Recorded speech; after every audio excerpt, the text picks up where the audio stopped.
Welcome to the Featured Anime Podcast. I'm your host, Jack.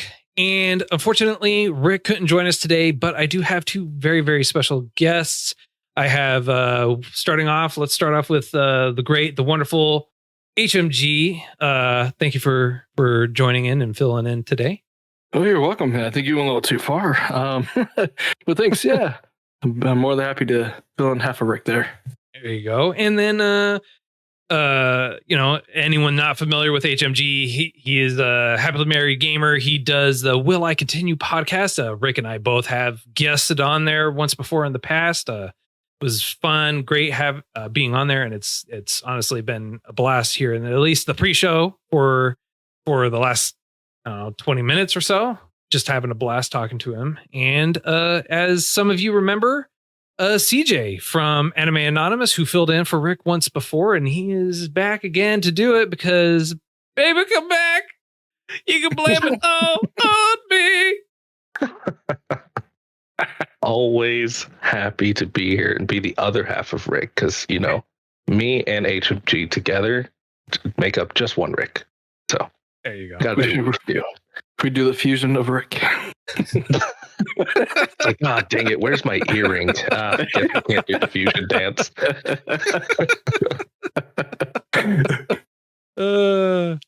If you really want to catch a part of the wider conversation, or if you want to help support us just in general, patreon.com/featured anime podcast, $1 a month will get you access to that bonus content. Or if you choose to support us through other means, we do have an affiliate link for Right Stuff Anime. It'll take you to the manga, because this show actually is not available on DVD just yet. If you want to support us like that, you could also go to shop.featuredanimepodcast.com. It would be very much appreciated. Now, on to the meat and potatoes. Summertime Rendering, or Summertime Render, aired in April 2022 through September 2022. A couple of producers for it are Movic, Mages, Tokyo MX. Studio for it is OLM. It's based off of a manga.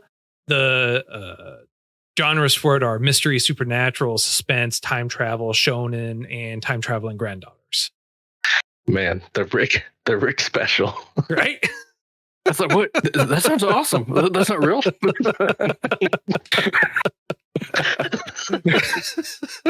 She got me sold. Oh man. Like, yeah, I'm in. I'm full in now. Full in. There you go. Right on. So this week is going to be, it's a little bit different. Obviously, well, because, Rick's not here, not joining. And also, HMG and CJ both actually haven't seen it. So it was kind of more of a, hey, bring you guys on, kind of approach it a little bit differently. I'm going to try and attempt to sell it to you guys and see if you guys are kind of sold on it. Obviously, ask questions and ask clarification as for whatever it is. And I'll do my best and see how great my memory is, which is pretty horrible at large. So we'll roll with it. We'll see how it goes today. I almost feels like we're playing 21 questions that we already know the anime name, but now we're like 21 questions. What is it? Right? What's it about? Okay, so I can read you the synopsis, and it'll kind of give you a general idea. However, I feel that would be cheating, so I'm not going to do that, obviously, because I'm like, so I could spoil HMG a little bit, right? Yes, because I literally know a tad of this. I had a friend recommend it to me, and I swear I think I watched all of season one, episode 1. I mean, which is weird because it was kind of fan servicey, which was a turn off for me at first, if I'm remembering correctly. And then, like, at the end of episode 1, it just pops off. Like, it's crazy. Like, stuff goes down, and there's like shadows and trying to take control, or they have to take out the original person. And it's, if I remember correctly, this is happening on like an island. Yep. And yeah, like they start trying to figure out how to tell who's a shadow, who's a real person, etc. But yeah, And I don't know why I never really like went into it, because it started being interesting, like I said, like right at the end. And I don't know why I dropped it. But yeah, I know a little bit, but not much. Okay. Man, So, dude, when you were talking, oh, sorry. No, you're good. I was gonna say, real quick, because you brought up the fan servicey. So at the beginning, one of the main characters, Mio, she comes down a hill. She gets flung into water, and when she's getting flung into the water, they show her panties. Believe it or not, they tie in the type of panties she's wearing into figuring out when her shadow was created. Oh my gosh. Wow. Yeah. Sure, this was a harem? Yeah. No. I promise you. Talk about plot devices. The plot panties. Right? Right? Well, Out of here. But CJ was explaining, it's like, man, there's a little fanboy, then you go into everything pops off, and my brain's going, okay, going haywire. It's like, what pops off? Then there's someone tries to take control of the person, like, what is it? Is this like a harem? Like, for real? It's like, my mind's going crazy, dude, with imagination. Right? So you have Ajiro, the main male protagonist. He's coming back to his home because his long lost love sweetheart, died. Ushio, and she's blonde, and how the sister is completely tanned and opposite, and everything is not beyond Mio. Ushio's dead. Starts off with her dead, and she's dead for the first 4 episodes. She comes back. The Ushio that comes back is actually a shadow. So what's happening is Shinpei is coming back to her funeral because she was killed, or she died, and it was said that she was drowning, but then you start figuring out, she was actually strangled to death. And it's very hush hush on her being strangled to death. And at the end of the very first episode, Shinpei dies immediately. Like he gets killed off, and Mio gets killed off. And the other girl that starts off in there, Hizuru, she gets killed off. So you have 3 pivotal main characters, all 3, or actually 4, because Ushio's already dead, immediately, the very beginning. And then you find out that Shinpei, or Ajiro, he's actually getting sent back in time to a specific point. So that makes you think of Groundhog Day, right? You just keep reliving the same day in a loop constantly, right? Or the same couple of days or 3 days or whatever it is in a loop, right? Mm-hmm. There's a catch. Every time he dies and goes back, he doesn't go back as far. So after about halfway through it, right, he starts figuring out by like the 4th or 5th time he dies, he figures out, like, if he doesn't survive long enough, he will just be straight up dead. He will permanently die no matter what. So there is, like, past will meet present, basically. Exactly. And so he also has a different colored eye, and you figure out that the different colored eye used to not be a different color. And so couple people actually comment on it. Oh, what happened to your eye? Why is it a different color? And he's like, I don't know. Something happened. But you also learn that Mio has a shadow. And what a shadow is, it's basically this life form that takes on the memories from a specific point in time and clothing that they're wearing and everything like that, and then becomes that person. Right. And so while they're trying to figure out who's a shadow and who's not, I want to say in like the 2nd or 3rd episode, they kind of go back to Hizuru, who's the busty woman that Ajiro at the very beginning of episode 1 face plants into her breasts for, right? And she smacks him, obviously, because why would you face plant in my boobs? You find out that she's actually also originally from the island as well, and she's known about the shadow beings for a long time, and knows and can sense them, and also be able to figure out how they are, whether or not prove without a doubt whether or not they are a shadow being. And would you guys like to take a guess as to how this one key pivotal way, it doesn't matter what it is, this key pivotal way of being able to tell someone's a shadow being or not? I'll let HMG go first. Oh, gee, thanks. Just a gentleman. Yeah, gentleman scholar. I don't know. They find a pin, and I don't know what. How does it happen, sir? CJ, go ahead. So, again, I'm trying to remember. I swear my friend said something about this. As cliche as it sounds, I swear he said it had something to do with the actual shadow of the person. Something about like they don't like to be touched or something, or am I like completely off? Shadows can be touched. Yeah, typically shadows can be touched, and your friend is right, CJ. Their shadows don't like to be touched, and the shadow, because their existence is the shadow. So the being's body is just kind of like the shell, the facade to protect who they really are. So if you try to step on their shadow, even an ant, and they show this too, they show an ant going across the shadows. That's what he told me. Okay, yeah. Okay, yeah. The shadow moves around the ant, so the ant is never actually in the shadow, never even touching it. That's also the only way you can kill them, is by attacking their shadow. By attacking the shadow. Okay. As weird as that is. Shine a bright light at them? No, you actually literally have to attack the shadow with like a sledgehammer, a gun, something. Like any damage you do to the shadow damages them. So if you stab the shadow and drag it along their arm, their arm will and they show this too. They show this happening.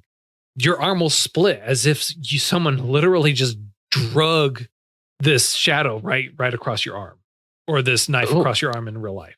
Jeez. So the picture you're showing on the screen there, those are the shadows, those black arms and fingers, all that stuff that's reaching out to them? Are those the shadows? Yeah, well, those are some of the shadows, right? Some of the shadows. Yeah. So some of them are that, some of them are not. You have and it's kind of hard to explain, right?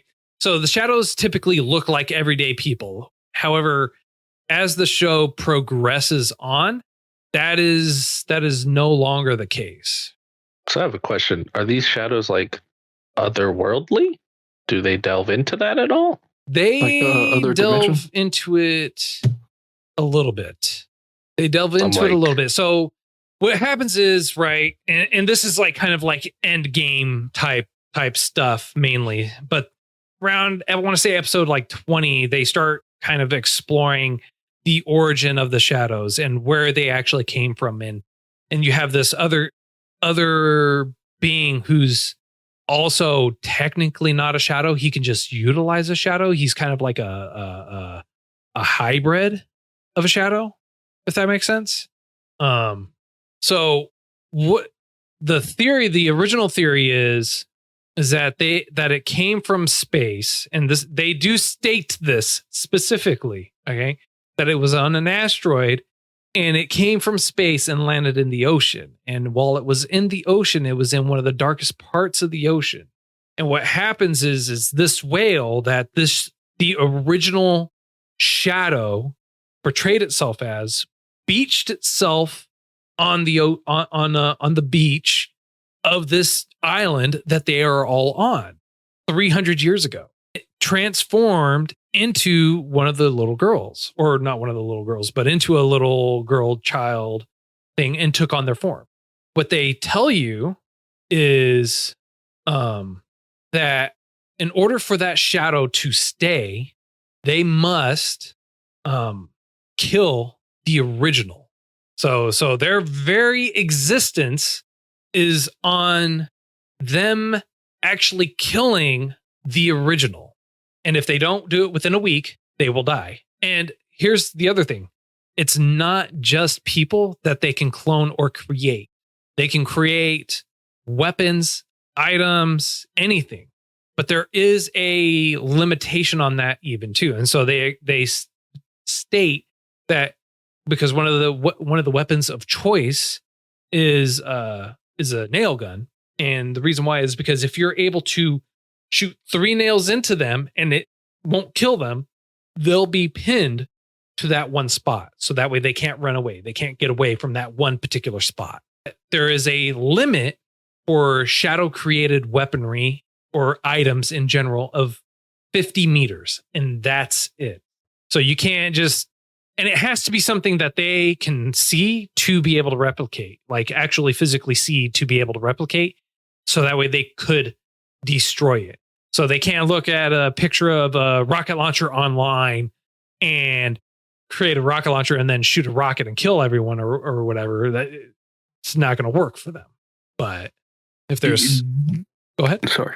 Go ahead. Okay, just kind of off the subject of what you're saying, but do you see any character growth? Is it like a yes? Do they kind of okay?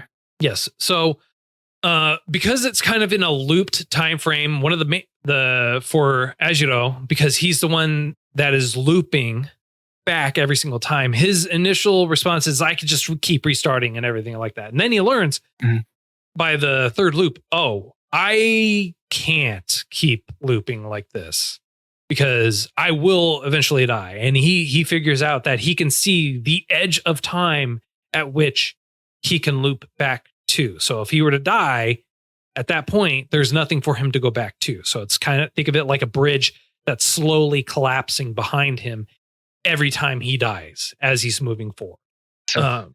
So you said edge of time, and that immediately made me think of the movie Edge of Tomorrow, because like he keeps like rewinding in time, but it's the same period in time, but he doesn't have as much time because they keep coming after him. Yes. So like this reminds me of like Edge of Tomorrow mixed with oh shoot, what was that Jordan Peele movie? Us? I think it's called Us, where there's like copies of everybody and they're trying to like take them out. But yeah, I don't know why I didn't watch this, because it's actually still on my list to watch, and that's why like when you asked me, I was like, why did I not watch this? There's no reason.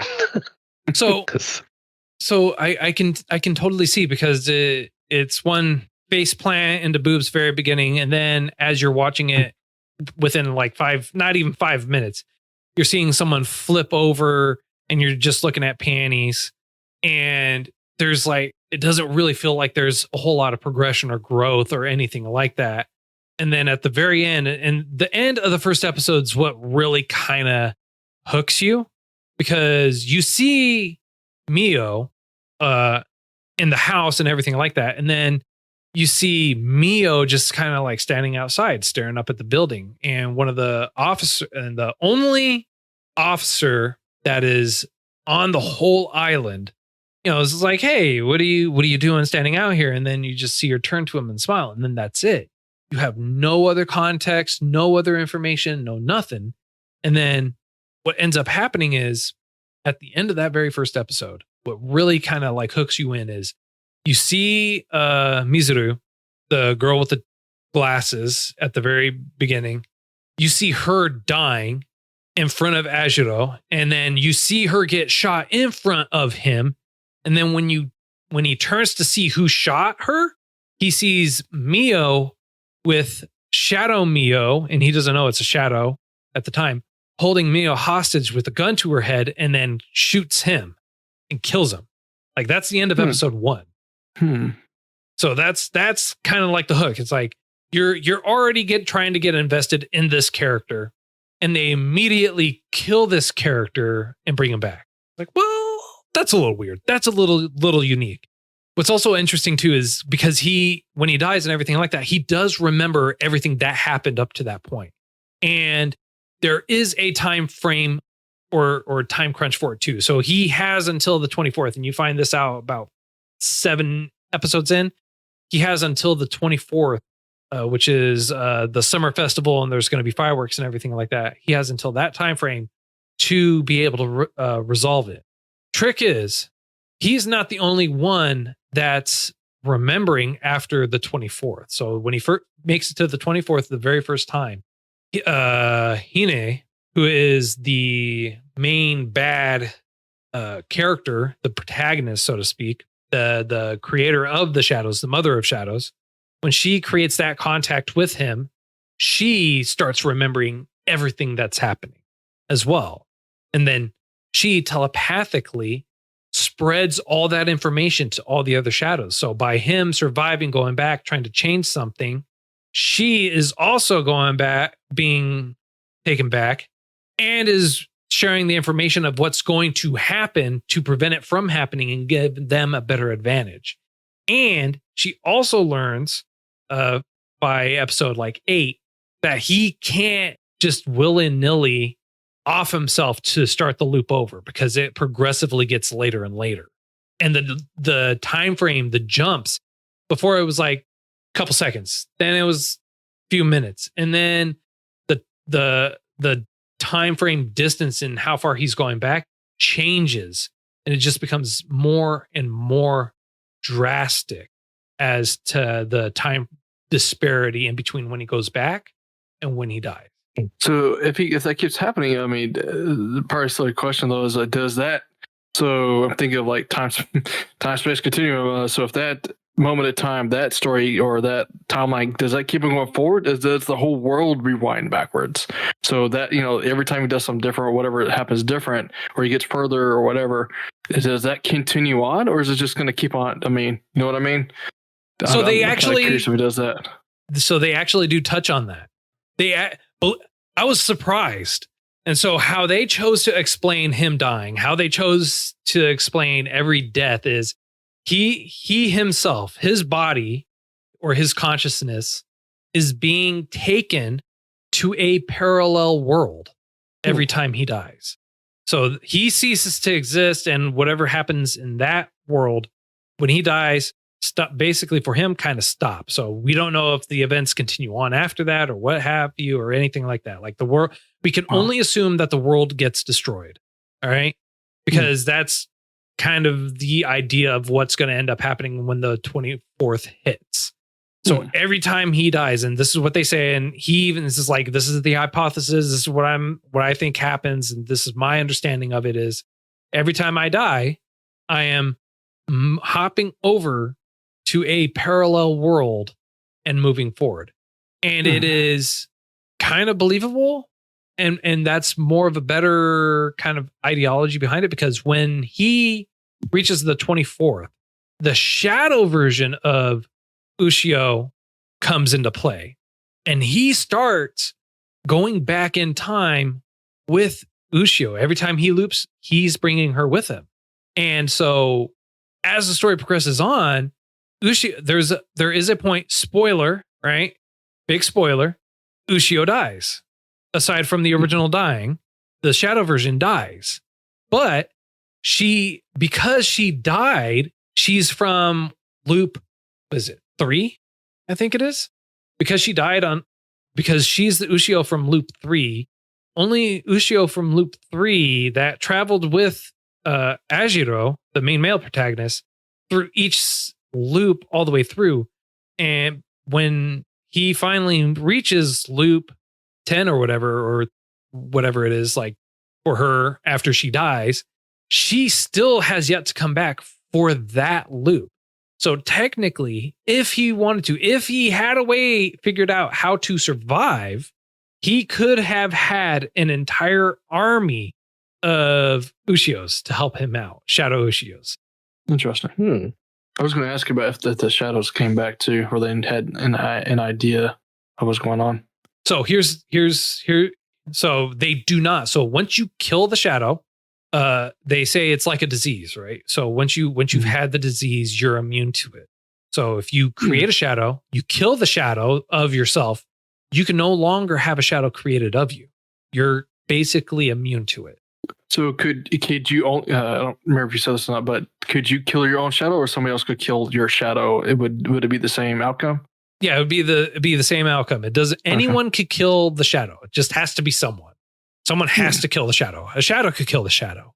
Just someone has to kill it. So you said an army of Ushios. So I'm assuming Ushio is a shadow that starts helping him. Ushio. So at the beginning of episode 1, Ajiro is coming back to to his home. He hadn't been there for a couple of years. To the original Ushio's funeral. She was killed. However, she was not killed by the Shadow Ushio.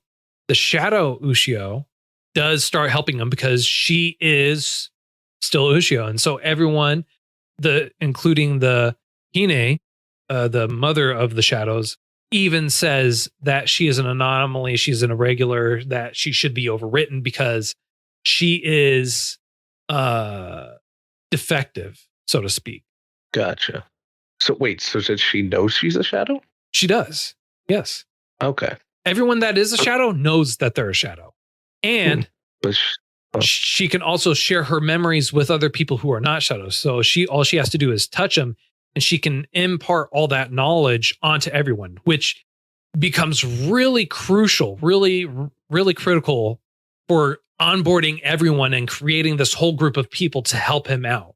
So it starts off with him just trying to convince his friend, Soyu. And then it goes to Ushio, here, let me shake your hand, even though it's kind of freaking you out that I'm dead and I'm still here in front of you. And you saw my corpse in literally just 3 hours ago. Touches him, is able to impart all the memories, all the knowledge and everything like that unto him. And is able to do that for every single person. So that way it's basically, hey, every time I die, I now have to recruit you. But because he's not starting as far back, when after a certain point, he stops having to recruit. They're already recruited. And it's more so, we can't do that now because of this. We can't do that now because of that. We can't do this now because of this. Gotcha. So, second question, and this is just because one of my favorite things is trying to figure out any ties. So I haven't seen this, so I don't know. But the 24th, is that a week from the funeral? No, it's 3 days. 3? Oh, okay. Because you kept saying like he had till the 24th, and like another time frame was the week. So I'm like, ooh, I wonder if he has a week. Wow, he only has 3 days. Okay. He only has 3 days. So yeah, he makes it back there on the 21st, 22nd. Yeah, 22nd. And then he has until the 24th to get it all resolved. Basically, by the 24th, for the fireworks that start happening, that's when he's like out of time. Huh. And so here's another little thing, right? The shadows, they're what they do, what they eat. They eat anything and everything, but they prefer to eat the people that they're taking over. So what's really interesting is they'll kind of just touch the person after they kill them, and you'll just see this burnt dust shadow remain. And that's because they ate the person. Plays a pivotal point for Hine as well. And you find this out really, really early on, like 4 or 5 episodes in. Like they basically murder the whole town and she eats everything and she basically destroys the world. And that's what you find out 5 episodes in. So how many episodes? Right, 24 episode anime. 24, okay. 25. So 20. Don't shortchange it. All right. Last episode's really, really critical. All right. Well, it's not really critical. So Jack, what was the kicker for you that got you just hanging on? Because 25 episodes nowadays, depending on how good it is, it's fairly long. So what got you hooked onto it, and what kept you gripped, to just keep on watching it for a long haul? So this one was actually one of the ones where so as you know from past episodes, I'm usually able to kind of call like major plot points fairly early on in the show. Mm-hmm. This one, instead of saving the major plot twists for the very end, the major plot twists are shown actually relatively early, and then they just start twisting those plot twists even more. So it was like, oh, he can loop, he'll just be able to continue to loop. Oh, okay, he can loop, but he can only loop within, he can't loop back X amount of time. So it'll just progressively get forward, but he will continue to be able to loop constantly. oh, he can't loop constantly. He has to like strategically not die and strategically die at a certain point. It's like, okay, that's interesting. Oh, so-and-so's actually not dead. Oh, so-and-so is a hybrid? And then, wait, they not only are they a hybrid, but they can do all this other stuff? Wait, they can do this? And then it's just like, they take that and then they're like, twist. And then take something else and they twist. And then you find something else out and then they twist. And then you figure this out and then it's like twist. It's like, okay, it's like, okay, you could kind of figure out that Shide, he's a four-armed shadow who's not really a shadow. Like, if you kind of pay attention, you could kind of figure out who it is. But then about 3/4 through it, they lean into it. And it's like, oh, okay, well, that's who it is. And then right after they're like, you're for sure this is who it is. It's like, there's 2 of him? Wait, there's 3 of him? Wait, he's got no memories, no soul, and he's technically a hybrid? Wait, he literally had a baby with a shadow that ended up being a clone of him? What? Yeah, that's got me intrigued now. It's like, so it's just like, okay, so-and-so is Shide is so-and-so. Okay, cool, whatever, right on. Wait, there's 2 of him? Wait, he's just a clone? And then it's like, oh, by the way, this whole entire sect of people over here, yeah, they're actually related. They're actually, this entire whole thing is like, they're all related. And this whole thing's been propagated as a secret this whole time and all this other stuff. It's like, wait. What? So, okay, so then I have a question for you. So that was kind of what kind of kept you going. My question kind of stems from what HMG said. Like nowadays, yes, that is long, but nowadays also it is due to that length, it sometimes feels like a drag, right? So did this keep your attention all episodes, or was there a lull and then brought you back, or how did you feel the flow went? I felt like the flow was really solid. It had a couple of moments where you're just like kind of like a little anxious. You want to see the story progress, but at the same time, there is a reason that they're showing some minute detail.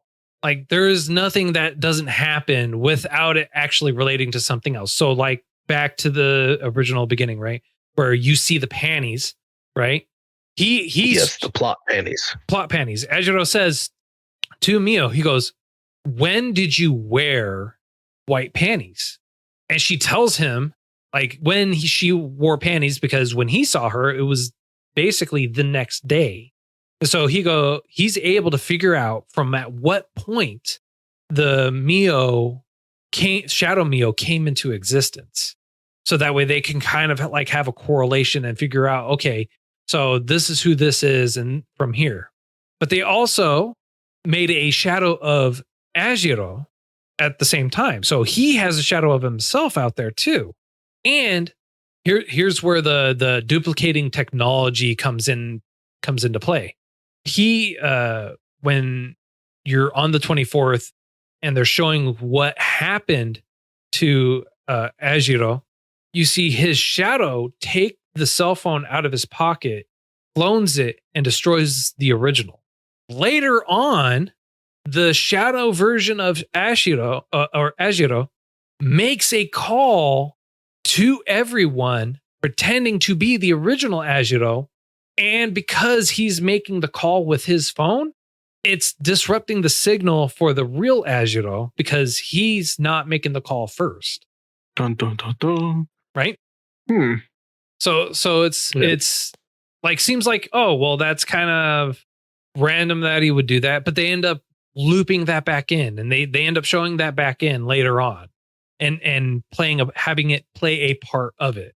And the information that they're telling you is like, oh, that's why they did that. Oh, that's why that's happening. Oh, there's a reason why Hizuru is able to basically use superhuman strength and is able to beat the shadows. Well, yeah, no, I'm intrigued. Yeah. Yeah, because I was thinking like 25 episodes, man, that's long-winded nowadays. My attention span is not that long anymore for the time. Yeah. It is. It is certainly long, and it's not like the character, as you know, it's not like he maintains his cool collective mentality all the way through.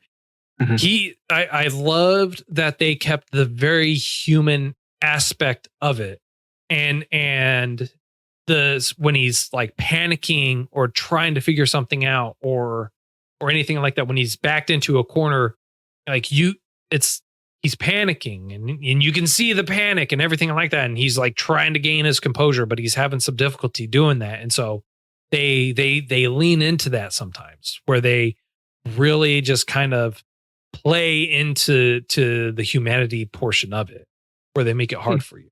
And I can't remember. I think you mentioned it, but he can't kill himself, right? Is that what you said? He can kill him. So he can kill himself. It's just given the number of times that he loops, he has to be careful at what point he chooses to loop himself. Okay. It has to be kind of further out where he was originally to kind of like where he died previously, right? He has to be a little bit further out. Exactly. Yeah. And Okay. they do start talking about a specific time for it, where they're like, okay, for him to be able to, he goes, okay, for me to be able to loop, I have to be here. And they even reference the power that he actually has. This is actually a stolen power. It's not originally his. It was given to him. So what ends up happening is you have him trying to figure out how to properly use it. But they also comment saying, because he's human, he's not able to fully utilize the power. And the only way that he can actually activate it is by dying. So it's not even that it's a special power unique to him. It's a power that was given to him, that was stolen from the shadows originally, which also kind of like reminds me of Live, Die, Repeat. Yeah, exactly. Mm-hmm. That's what I was about to say. I swear. Yeah, it reminds me of Edge of Tomorrow, Live, Die, Repeat. Like that's exactly how he got it. He accidentally stole it from whatever they're called. I can't remember. Yeah. So I'll be honest, I'm really interested in what you rated this. For me, Mm-hmm. all right. Great spot for rating. Want to keep on? No. I mean, like, want to keep on. No. Questions. No, HMG. We should guess what he rated it. Oh, that's right. We should, huh? There you go. Sir, you can go first. CJ. Oh my gosh, this is so different. I always closed it on my podcast. Hang on. Before we really get into that, right? Let me the artwork. I love the artwork. The art style for it was actually really well. I enjoyed the art style for it. The dialogue was actually pretty decent. Didn't really notice the music too much. It was there, but it wasn't really a focal point for me personally. I would definitely say the fluidity of the animation in general, and the aesthetics of it were just really well done. Yeah, what it looks like. I'm looking at the live stream here. I've enjoyed watching some of the stills you've been coming across. I like the art style. It looks pretty cool. Yeah, it is. I was really kind of hesitant on it at first, but then when I started watching it, the art style was like, art style is pretty slick. It's really nice. I honestly had no complaints for the art style. Especially like this one here. I think it's live. Where like I love the shadows and the what's it, God rays they call it, or sun rays. Yeah. Beam it down. That's pretty cool. I like that effect. Yeah, and then also here's on the next one. So I have an image of Hizuru putting her suitcase down, and you can see on the floor the burned silhouette of a human, and that's what happens when a shadow eats a person. Gotcha. Pretty cool. Okay, so I like the Linus. Sorry, I think it's Charlie Brown. I like the Linus. I think it's Linus or whatever kid that plays piano. Yeah, it looks like. Sorry, random. You're good. Sorry, go ahead, CJ. No, now that you said that, I was just staring at it. Okay, so I'm gonna say because the visuals were good, and from what I've seen, it looks good. I also think There you go. I found a bad one for you. I think oh my lord. The eyes. Oh my god. Oh, let me see that. I saw the eyes. I love the eyes. So you look at this. Oh. Look left, and right. Right? Don't look. Shield yourself. But I'm gonna say, because the visuals were good, the plot sounds really good. I know sometimes you and I tend to agree, like, on liking the anime that kind of quote unquote tickles your brain, right? So that would be an interest of for me. And then the fact that there weren't too many lulls. I was teetering between an 8 or a 9. I feel like you gave this a 9. I didn't hear you rave enough for it to be a 10, but I didn't really hear anything to really drop it too much. So I'm gonna say you gave it a 9. Okay. Interesting. And what do you think, HMG? Now I'm gonna get my perception of Rick, since it had the the white pennies and the fanboys and the fan fan service. He's gonna give this a 10 out of 10. I can always tell. But yeah, for Jack, I want to say I feel like you gave it like a 7.5. I feel like I know you liked it a lot, but I've heard you say stuff like that in the past, and you gave it a little bit score than I thought you would. So I'm gonna go like a just solid 7.5. Okay. Yeah, no, Sir, we don't do 0.5s over here. Oh, exactly. I'm sorry, 7. I'm sorry. There you go. Okay. All right. Thank you. About to have a heart attack over here. Although you were closer at 7.5. You were closer to what it was. So my score is actually an 8. Oh, wow. Oh man, I was teetering. Right. Yeah, I'm going with an 8. The main reason for it is because I feel like, because they brought up the looping portion of it, like the parallel world portion of it, up more than once. And my first thought would have been to try and survive the whole time, to get at least 1 or 2 more Ushios to help me out throughout the whole thing. Right. And while the anime, on the most part, is really clean, it's really slick, there are some animation points where you kind of look at it and you're, it looks a little off. Or the clothing, like, I get it, Ushio is meant to kind of look differently for it, but they could have chosen something better than trying to make her look like a gangster, a thug. Just like a punk kid, something like that, with like overly baggy green overalls for whatever reason. But honestly, and just saying, there's a couple of plot devices that I would have liked to see him explore earlier. I just felt his lack of true intelligence kind of let me down a little bit. But other than that, it was a great show. I loved it. It was good. It was long, so don't expect like shortness, because it is 25 episodes. Don't expect it to be done quickly, but they do play it at a decent pace. It is not anything that I wouldn't be willing to watch again should it come up. So I hope you don't mind me asking CJ this, Jack, but CJ, this we were trying to buy in, right? The kind of joke going in, buying in. Rick, you're gonna sell us the show. Did Jack sell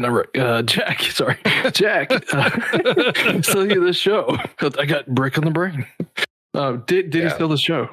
Yeah, well, yeah. Rick didn't do a good job of selling this, so but so I was out. But then Jack really gave it his all.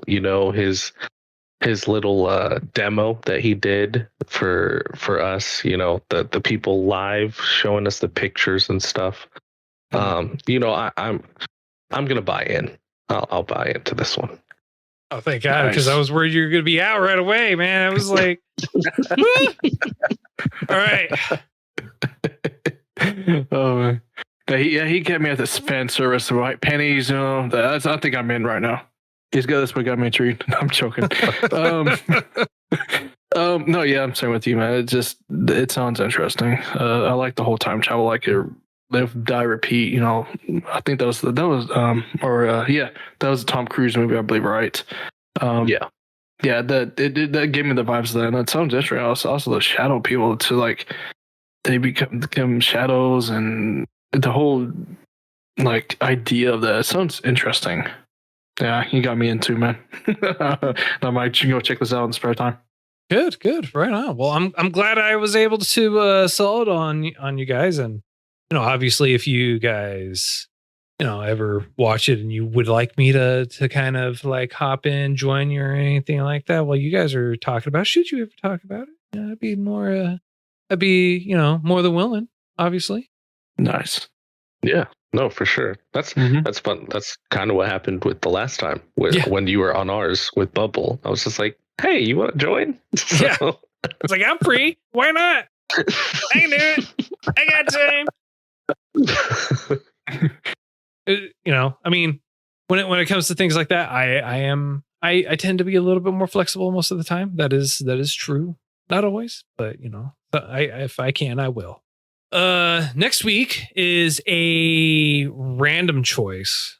So we're going to be watching, and you thought There Is Never a Girl Online, which was a random choice. Oh, I like this anime. That's great. Well, I'm glad you've seen it. I think I've started it. I don't think I've finished it though. We'll find out. HMG, have you seen it?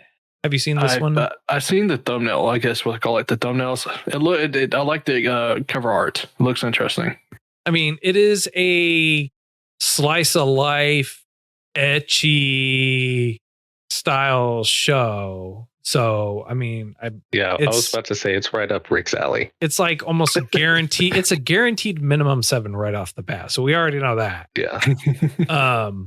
But it'll be interesting to see what he says. And maybe for the pre-show for next week, we'll have him give his little buy-in on summer rendering and share his score on that for the pre-show next week. That's all the time that we have for today. You want to tell everyone where they can reach out to you guys? Let's start with you, HMG. Yeah, pretty much HMG Geekdom all across TikTok, Twitter, YouTube, Instagram, Insta, I guess kids call it nowadays. But yeah, that's pretty much it. HMG Geekdom. Will I continue podcast? That's pretty much it. We'll watch one episode and decide, or maybe 3 episodes, and decide if we're going to continue on. But it's been a pleasure, man. Thanks for the invite. Oh, of course. And where can everyone find you, CJ? They can find us kind of, again, across the board. X Anime Anonymous on TikTok, Instagram, Twitter. And I know Ace has been doing it like on Audius as well. That's like his baby. So yeah, any of those, we are always down to chat, hear whatever people think, flame, whatever, all a good time. Right on. Well, that's all the time that we have for today. If you want to reach out to us, tell me what you thought of this week's choice. Did I do it enough justice? Not enough justice? Did I sell you on it? And you just want to buy in on the summertime rendering? Reach out to us, featuredanimepodcast.com. All the contact information's on there. I'm always hanging out on our Discord and everything like that. If you want to catch some of the pre-show that is usually done, patreon.com/featuredanimepodcast. If you want to buy yourself the manga for this show, which it is based on a manga, you can use the affiliate link that is in the show notes for you. You click on that link, you buy anything on there, takes you right to Stuff Anime. We do get a little bit of a kickback. We very much appreciate it. Or you can buy yourself some swanky swag at shop.featuredanimepodcast.com. And until next time, I'm Jack, and Rick may be back.